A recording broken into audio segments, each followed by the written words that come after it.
თელავში თურდოსპირელისა და არჩილ მეორის ქუჩების რეაბილიტაცია მიმდინარეობს.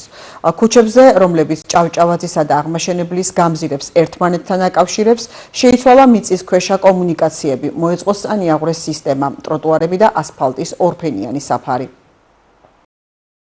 აქტიურად მიმდინარეობს ინფრასტრუქტურული სამუშაოები თელავის მუნიციპალიტეტის სხვადასხვა სოფელში და რა თქმა უნდა ასევე ქალაქში. ჩვენ ახლა ვუყურებთ თელავში არჩილ მეორის ქუჩაზე, სადაც მიმდინარეობს ასფალტის მეორე ფენის დაგების მოსამზადებელი სამუშაოები.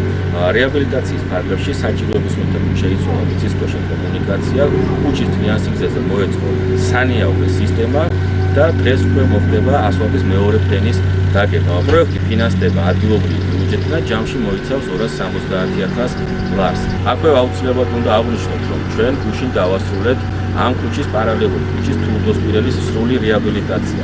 საჭიროებიდან გამომდინარე შეიცვალა მიწისქვეშა კომუნიკაციები, გზის ორივე მხარეს მოეწყო ფეხით სასიარულო ბილიკი, ტროტუარი და გუშინ დასრულდა ასფალტის მეორე ფენის დაგება. ბიუჯეტიც ამ ქუჩისა წარმოადგენდა ადგილობრივი ბიუჯეტიდან დაფინანსებულ წყაროს და შეადგენს 298,000 ლარს. აქვე აუცილებლად უნდა აღინიშნოს, რომ თურდოსპირელის და არჩილ მეორის ქუჩის სრული რეაბილიტაცია ძალიან მნიშვნელოვანი იყო, გამომდინარე იქიდან, რომ ორივე წარმოადგენს ძალიან მჭიდროდ დასახლებულ უბანს და აკავშირებს აღმაშენებლის გამზირს და ჭავჭავაძის ქუჩას ერთმანეთთან.